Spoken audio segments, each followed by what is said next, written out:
Hello, my Lynn Things family and friends. Welcome back to the channel, guys. It's your girl Lynn, and today I just wanted to pop in and I wanted to give another installment of mini story time with Lynn. Um, I got such good feedback from my first read of y'all know Finding Me, Miss Viola Davis's book.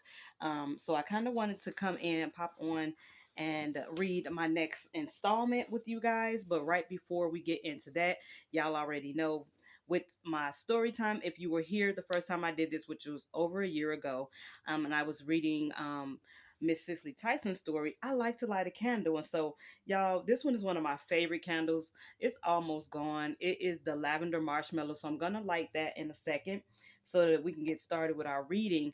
But I had a couple of other books that I found at the Dollar Tree, y'all, that wowed me. And I kind of just wanted to share those two with you guys and ask, have you all seen these? So one of them was this Mystery Writers, a Book of America cookbook, the Mystery Writers of America cookbook. I was like, wait, what? So on the back it says there are contributions from like Sandra Brown, Alan Fair Burke, Richard Castle, Lauren Childs. It was a couple that I saw and I was like, oh wow, that I had read. I'm trying to think if I see it, but there are different writers and they have different books. Okay, so we have Lee Child, Mary Higgins Clark. That's what it was. I read a lot of Mary Higgins Clark back in the day. Gillian Flynn, which I also read one of her books. James Patterson, of course, I've read some of his books. Louise Penny. I was like, what? This is so cool, and the detail is gorgeous, y'all.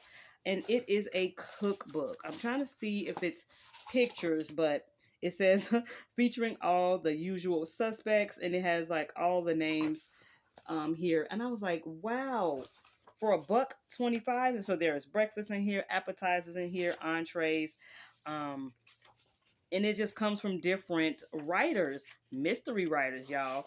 How awesome is that? So like we have Richard Castle, Morning After Hotcakes. You see that? I thought that was really really cool. So I went on ahead and picked that up because I felt like I wanted that in my books. I kind of wanted it in my collection. I've never seen it, and it's a great table book. It's just really nice. I love it to have all of these different recipes. And look at this one, side dishes, but it's like an old time typewriter there. How cool is that, y'all? I really really love this, and it tells you the different editors, not editors, I'm sorry, authors and their recipe. Like we have Hallie Efron, the simplest ever potato pancakes. We have shrimp and grits by Lucy Burdett. Like this is too cool, y'all. So I had this, and then the other cool cookbook that I found, because you can find some nice cool cookbooks, y'all, at the Dollar Tree, was this. Y'all, I know you guys have seen Tasty. It's everywhere. I've seen it a lot on like Facebook and things like that. But you guys know Tasty is another one. And this one is called Tasty Over the Top. And just look at all the goodies on the outside. Y'all, oh, happy Super Bowl Sunday. This just made me think of all the little snacky snack type of foods that everybody is probably going to be enjoying this evening for Super Bowl Sunday. But look at this. Now, this does have some gorgeous, gorgeous pictures in it. So this is the ice cream dog. We got the Thai hot dog. We have the Hawaiian hot dog and a unicorn hot dog. What? Oh my gosh. This one here is just, it just looks so fun. Oh, chia pudding parfait. Look at that, y'all. And it's red, white, and blue, so it looks like something you would probably make during the 4th of July, Memorial Day, or something like that. This is really, really cool. I'm absolutely loving this. Oh, we got ramen. Look at that. Look at that. Oh my gosh. This is just nice. Barbecue sheet pan supper. There's a section on different ramen, a section here and here on pizza. What? Like I had to grab. I had to grab. And like actually today, this would be the most perfect book to kind of get some great, cute, fun ideas for dinner tonight or snacking for Super Bowl Sunday. So I just wanted to show those two books from the Dollar Tree, y'all. Yes. Oh my goodness. Okay, guys, let's get my candle lit, and then we're going to get started reading our story time today. Okay, guys. So remember, this is just the time to kind of just chill out, relax. If you, like I said, if you want to listen to this in the background while maybe you're doing something, or you want to go and grab yourself a cup of tea or cocoa or coffee and just kind of sit back and listen to some more of um, Mrs. Davis's life, then go ahead. I'm going to be in chapter 2 now, just literally reading a couple of pages from it. Remember, I'm just doing things that kind of stood out to me or something I feel like I wanted to share with you guys. Um, I'm not sure I'm going to go chapter by chapter. I might, but as of right now, I'm going into chapter 2, and this is like just the first couple of pages of chapter 2, and just a little bit more about her and still growing up in her younger years. So the title of this chapter is called My World. So go ahead and get comfy, and we're going to start reading. So it says, Viola, all your uncles and aunties was in the house, eating, dancing, waiting for you to be born. This is by May Alice Davis, which is her mom. She's speaking that to her. So it says, when my mom told me my birth story several years ago, I was quite surprised. It was a healthy, happy memory. My mama, as I call her, has a tendency to spontaneously tell shocking stories, relatives messing around with each other, and how she started taking care of her siblings when she was 4 years old, my father's cheating.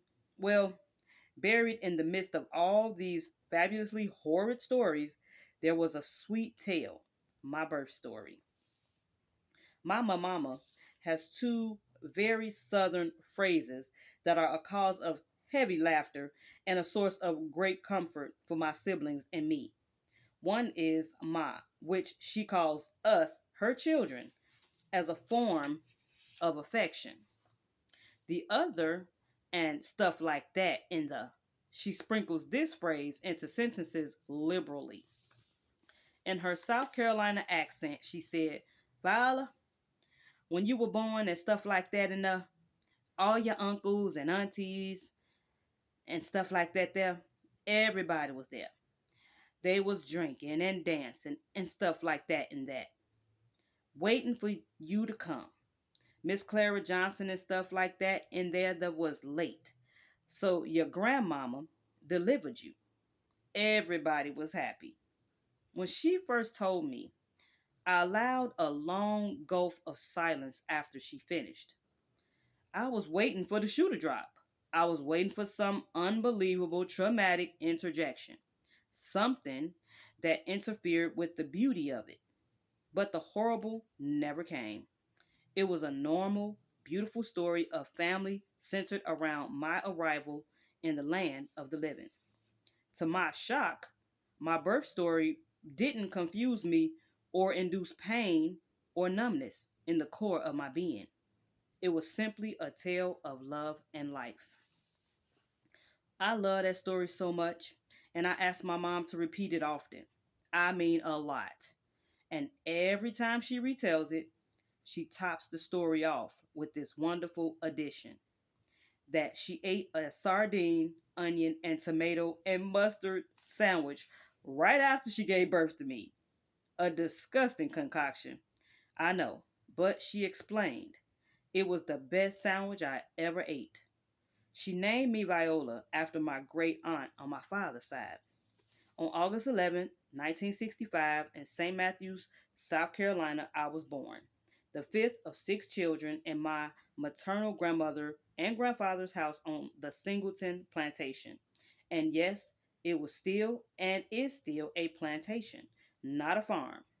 Drive down the long, dusty road leading into the 160 or so acres, and you'll come to a big, white, beautiful plantation home. Drive a little bit farther, and there's this tiny one room church. An even farther venture will deliver you to the doorsteps of the sharecroppers' houses, outhouses, outdoor showers, and a well. My maternal grandparents, Moselle and Henry Logan, like the other sharecroppers, had a one room house with a big fireplace. Their daughter, Mama, the oldest of 18 children, left school after the eighth grade because she got pregnant. But Also, because she was beaten a lot in school. I mean, beaten to where it broke the skin and bled. My grandmother and my aunt had to go to school and confront the teacher, who was black but lighter skinned and suffering from an all too common interracial disease of colorism. She was punishing my mom because she was dark skinned, came from the country, the backwoods, and had nappy hair. Mama's family didn't have indoor toilets, showers, or bathrooms. That, mixed with the sheer number of kids and the desperate poverty, meant that she often went to school smelling like urine. Another shame that justified the teacher's fear and anger toward dark skinned mama. Once again, an association of everything that is wrong and negative with skin shade. All I know is I felt a different level of being heartbroken for my mom when I learned the real driving force behind her decision not to return to school. My mother pushed on with her life nonetheless. She was married and had her first child, my brother, John Henry, at age 15. She had my sister Diane when she was 18, Anita at 19, Dolores at 20, me at 22. Years later, at age 34, she had my sister Danielle. Only 11 of Moselle and Henry Logan's 18 children survived. My mama obviously being one of them. Several were stillborn, and one my mother constantly talks about died in a fire as a newborn. That baby was named Dolores. My mama tells me that she was about 4 or 5 years old and had the mammoth responsibility of taking care of her younger siblings. As she tells it, she would take the binky from her own mouth to put it in her brother's mouth. That was how young she was. Like most children at that time, while the adults worked in the fields, the children were left home alone, unattended. Often they cooked, cleaned, and changed diapers. She was playing with matches one day in the open fireplace of their wooded shack, and the rug caught fire. It scared my mama tremendously. She had the presence of mind to grab her younger brother Jimmy and run out of that house. As the house went up in flames, she couldn't reach her younger sister, who was in the back room. When Dolores was found, she was perfectly, beautifully intact, but she had died of smoke inhalation. She was a beautiful baby, like a doll, moaned my mama. Unfortunately, my mama was blamed for Dolores's death and subsequently beaten by both her father and her mother. She says she still has problems to this day with her arm that was beaten. My mama tells this story on a loop. Finally, after so many years, I told her, you know that was not your fault. It was not your fault. I'm giving you permission to forgive yourself. Your parents were wrong for beating you. It was an accident. You should not have even been in that position. Painful silence. Then she simply changed the subject. I know my mama will never forgive herself, even though years later we saw the death certificate that shows my mama couldn't have been more than 3 years old at the time. Not four, not five, when her baby sister had died. I love staring at my mom. Take in every detail of her face, hands, skin. I see all the scars. Some I remember from abuse that she endured, and some I don't. The sore arm, the scar on her right forearm made by my dad ripping her arm open, scars on her face, legs, scars. I think about the complexity of her childlike heart compared to the ferocious maternal warrior who would angrily snatch a wig off and to kick anybody's butt who even thought about harming her kids.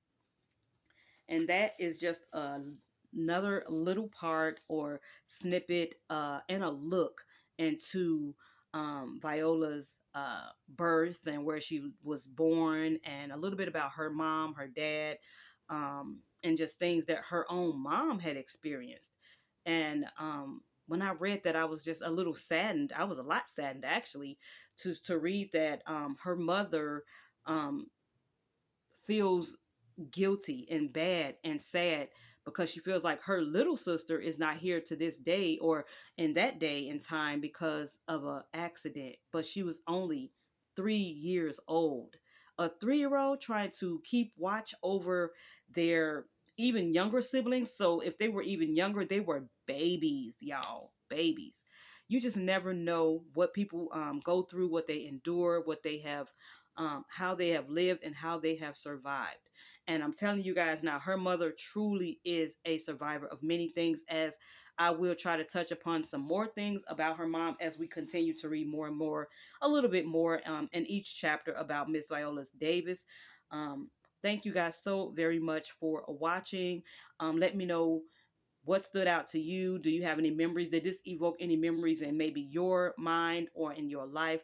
Go ahead and let me know. That is one thing that you guys did do. You kind of shared with me different things that maybe that it made you remember in your childhood or your younger adult years and things like that. If you have any of those type of stories or any of those type of thoughts, please feel free to put them down in the comments.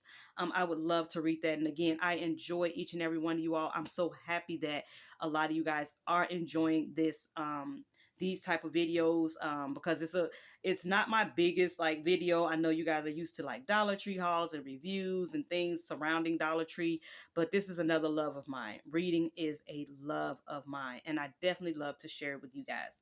All right, guys, don't forget to hit that like before you go. And again, happy Super Bowl Sunday. I hope you guys are enjoying time with your family or friends or whatever you may be doing this evening. And whatever team you're rooting for, I hope your team wins. All right, guys, catch me in the next one. Bye bye.